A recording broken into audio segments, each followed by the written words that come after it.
Right, welcome. Welcome to this meeting of the Planning Committee, taking place on the 11th of July 2024.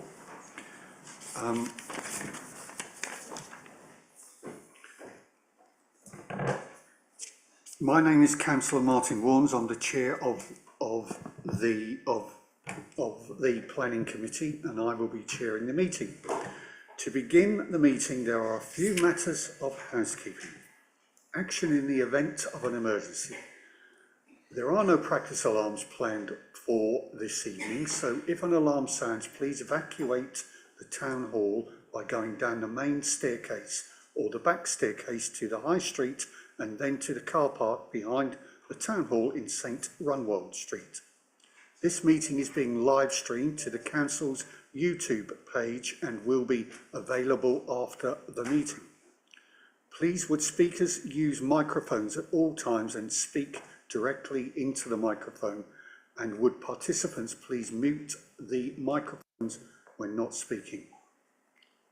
Introductions. Members of the committee and officers will introduce themselves, starting from my left. Councillor Spindler, Schwab Ward. Councillor Robert Davidson, Mersin Pyfleet Ward. Councillor Tracy Arnold, Stanway Ward. Councillor Kayleigh Rippingale at Newtown and Christchurch Ward. Councillor Mark Gocher, Castle Ward. Councillor Jackie McLean, Markstown Lair Ward. Councillor Lee Tate for Prettygate Ward. Councillor Catherine Spindler, Saints Ward.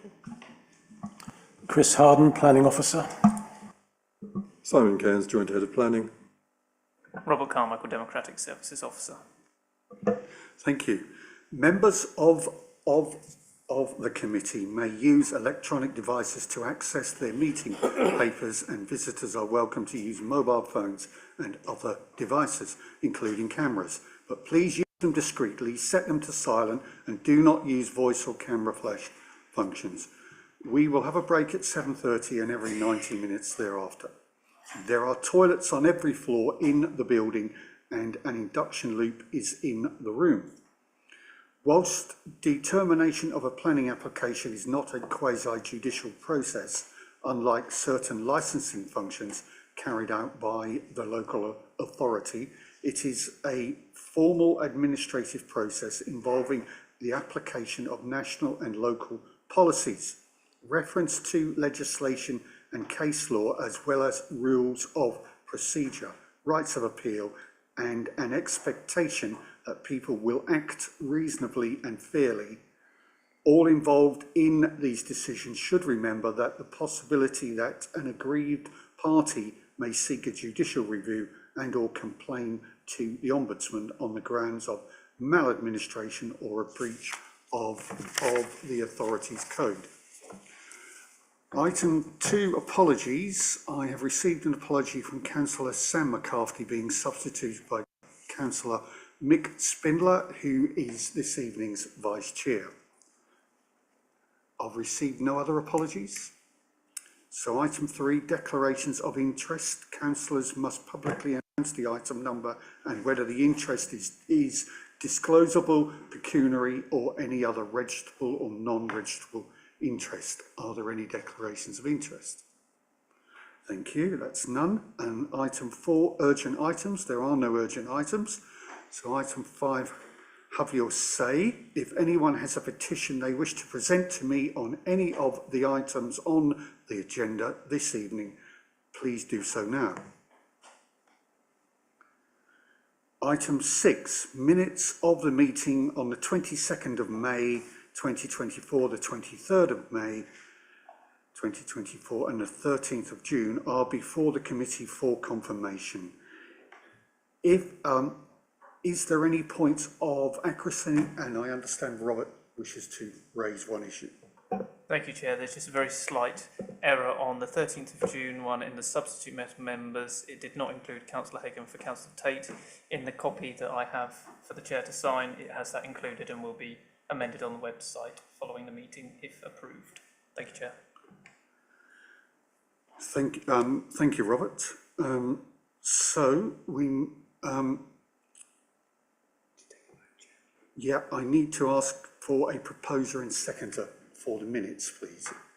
Proposed by councillor Davison, seconded by councillor McLean. All those in favour, please. That is unanimous, Chair. Thank you. So we move on to item 7, which is the planning applications in front of us. And this evening we have only one, item 7.1, which is application 232295 for 50 London Road, Stanway, Colchester. And it's a change of use from post office delivery office Sue Generous to Cafe Class E, and installation of an extraction fan system to the rear elevation of first floor, first bedroom flats. Additional parking plan received. The recommendation is for approval. The presenting officer is Chris Harding, and we don't have any public speakers, but we do have a statement to be read out from Councillor Scott Butell by Robert. Do you want presentation first? So Chris, would you present the item, please? Yes, thank you, Chairman. Thank you, Chairman. Just try and enlarge the screen if I can.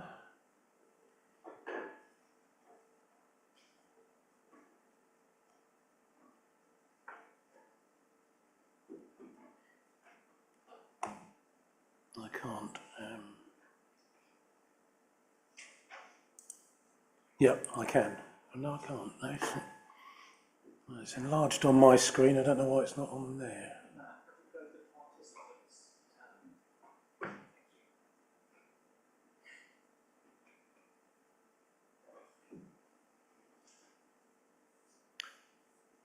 Okay.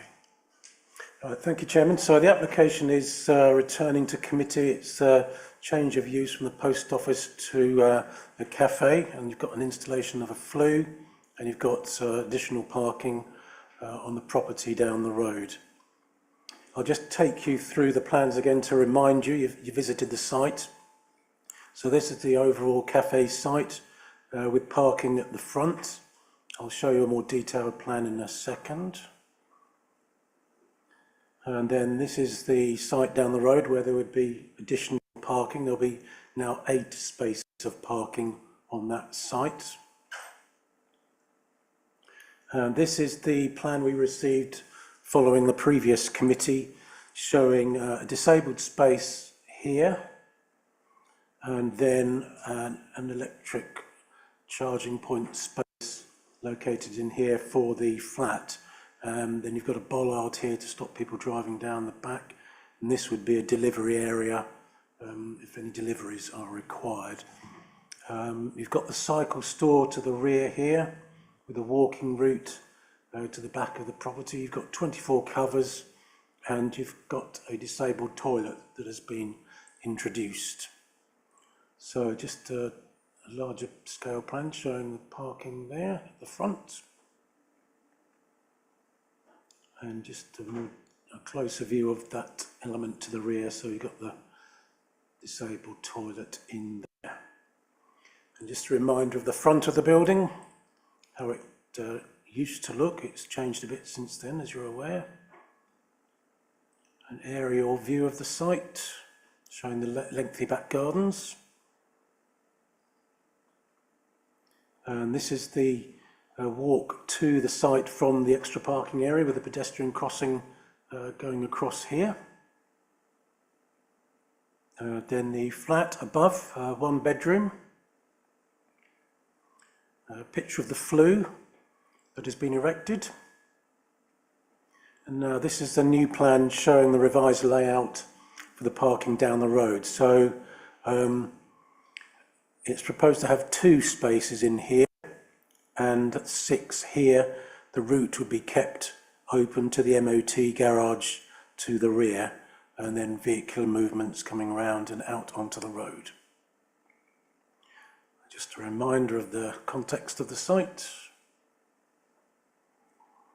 Looking back the other way, that's the access down to the rear, the flue. rear view of the flue, the garden as it was stripped at one point, then the inside of the restaurant which you saw, the MOT centre opposite with the zebra crossing, context of the nearby street, and then this is the disabled toilet that has been installed by the applicant. So I'll take you back to the main plan now. So in terms of planning considerations, the site is in a sustainable location and therefore there is a supporting principle of such development as commercial and housing, so the proposal should be judged on its merits. So one of those merits is a residential amenity, and the scheme is considered acceptable on these grounds. Environmental protection are happy, subject to the conditions that have been outlined in the committee report. They are quite detailed conditions, so a lot of conditions in that respect would be applied. So subject to these conditions, it's not considered there would be an impact on neighbouring residential amenity in terms of noise and odour and smells, etc.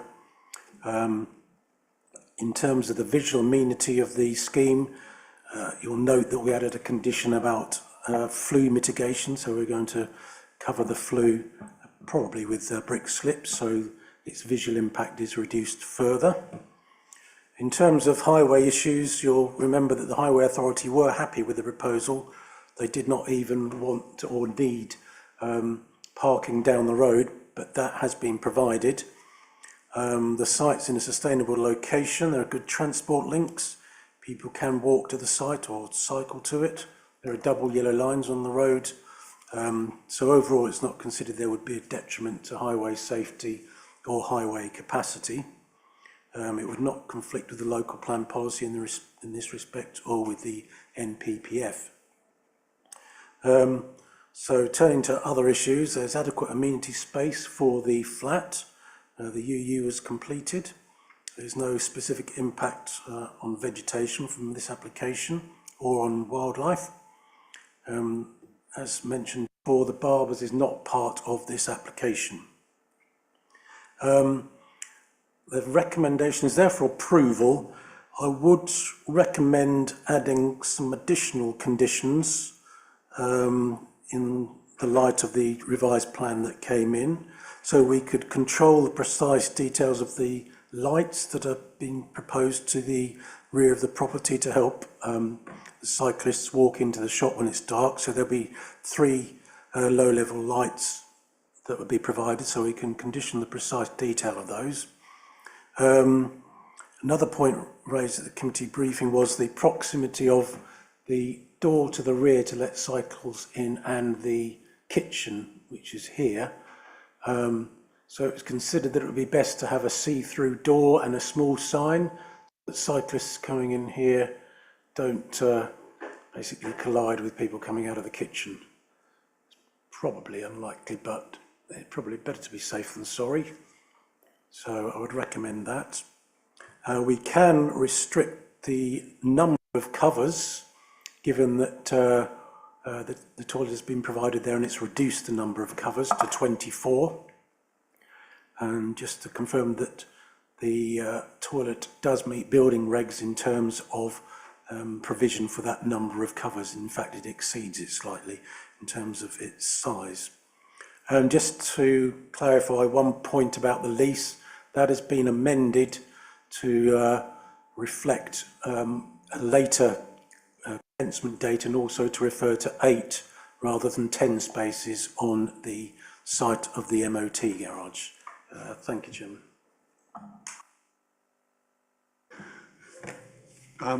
Thank you, Robert. If you wish to speak, indicate to my Vice Chair.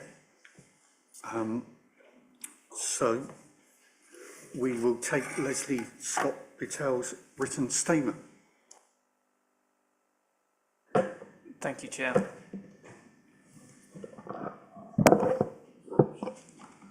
So, the statement reads as follows. The delivery drivers to the cafe, where will they park? If parked on London Road, the disabled bay and parking space for the flat will be obstructed and drivers will be blocked in. The proposed bollards will prohibit delivery drivers from parking off-road. Are the layout plans to scale? The plan that shows the one toilet submitted in October 23, the toilet floor space looks bigger than in the new plan for the proposal submitted in June 2024 for one unisex disabled WC with a hand basin which is claimed to be sufficient for the premises, so still only one toilet for 24 covers plus staff. I also note that the proposed cycle storage is shown larger than the kitchen area. I also note the off-road parking on site showing no turning area for either one space for flat or disabled bay. This means they will have to reverse out onto London Road as per the plan. The new parking plan for 29 London Road shows the entire forecourt being used as off-site parking for the cafe. At present, the forecourt used as a car dealership.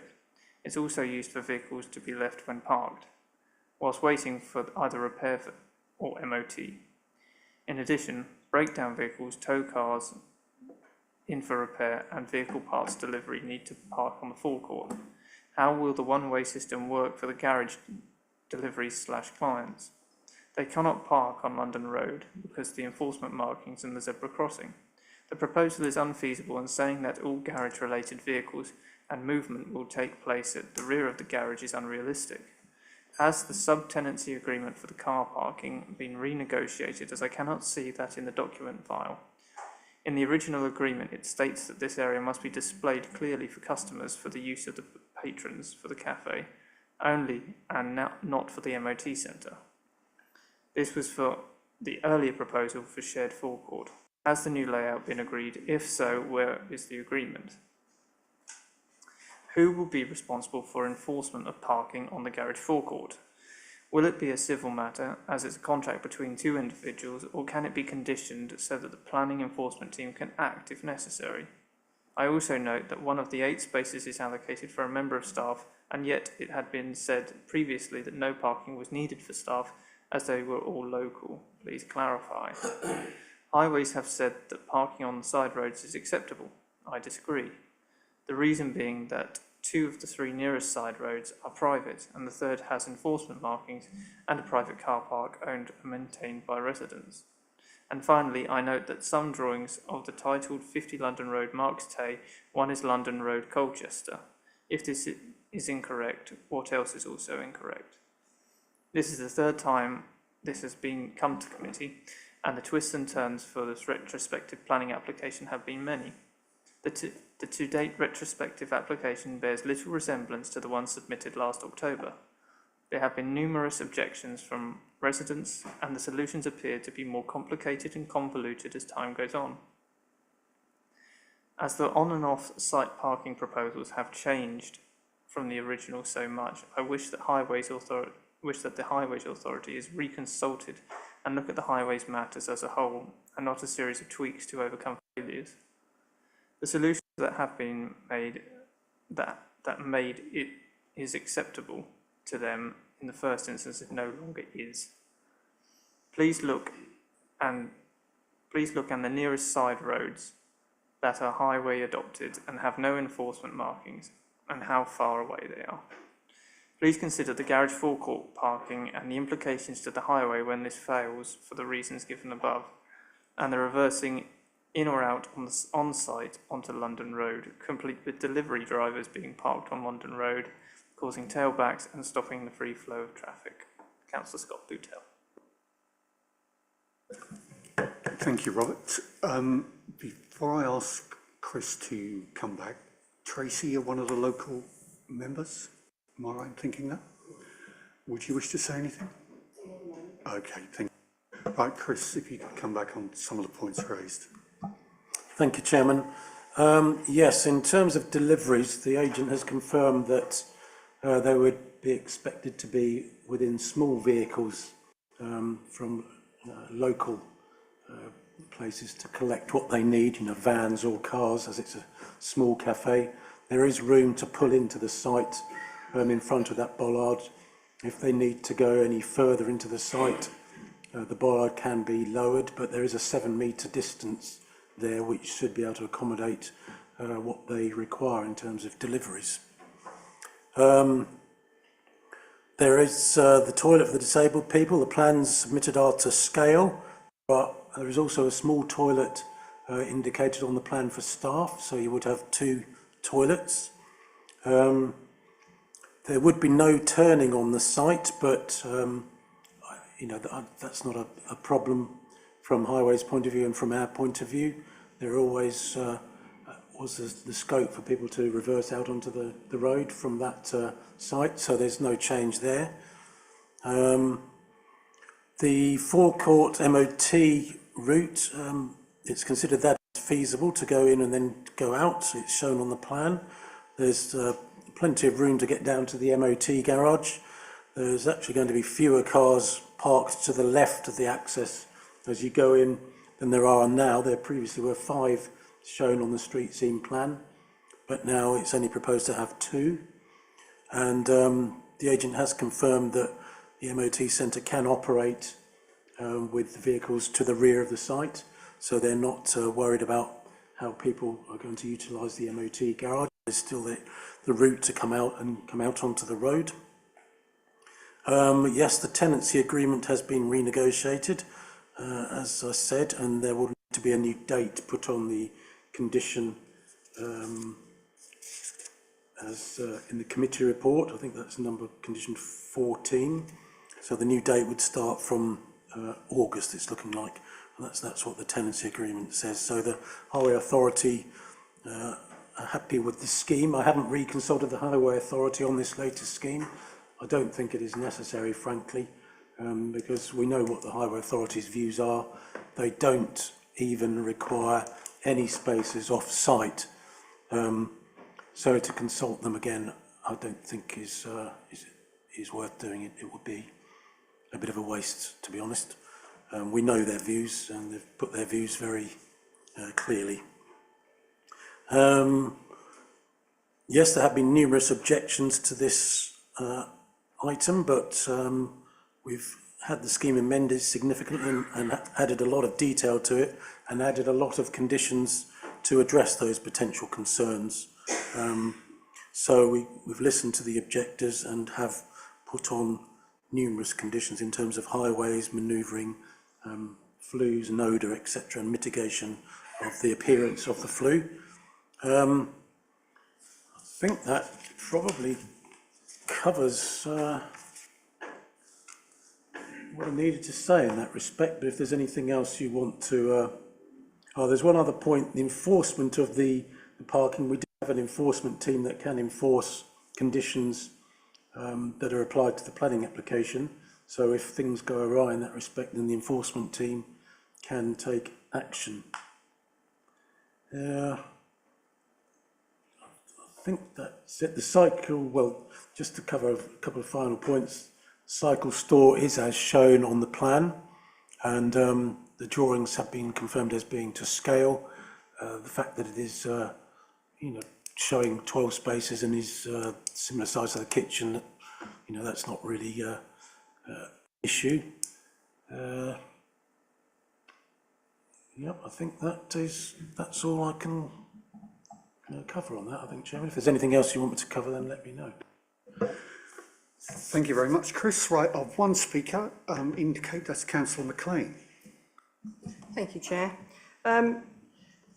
This, as we know, was a post office and a sorting station. It had vans there quite a lot, and it had a lot of passing traffic and a lot of cars pulling in. It's never been a problem.